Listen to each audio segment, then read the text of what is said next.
মানিকগঞ্জ জেলা বিএনপির আহ্বায়ক ও মুন্নু সিরামিক্সের চেয়ারম্যান আফরোজা খান রিতা সহ 7 জনের বিরুদ্ধে 4টি পৃথক মামলা অনুমোদন করেছে দুর্নীতি দমন কমিশন দুদক। সোমবার কমিশনের বৈঠকে মামলাগুলোর অনুমোদন দেওয়া হয়। দুদকের উপপরিচালক মোহাম্মদ আক্তারুল ইসলাম বিষয়টি নিশ্চিত করেন। তাদের বিরুদ্ধে আর্থিক প্রতিষ্ঠান থেকে 83.5 কোটি টাকা আত্মসাতের অভিযোগ রয়েছে।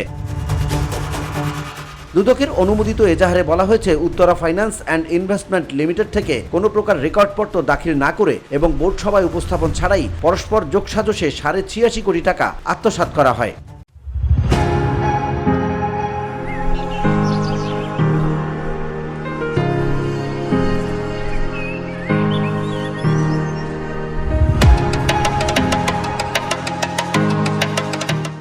মামলায় আফরোজা খান রিতা ছাড়া অভিযুক্ত করা হয়েছে উত্তরা ফাইন্যান্সের ব্যবস্থাপনা পরিচালক SM শামসুল আরিফিন, সাবেক ভাইস প্রেসিডেন্ট মোহাম্মদ মাইনুদ্দিন, কাজী আরিফুজ্জামান সহ মোট 7 জনকে। VOD Bangla news desk.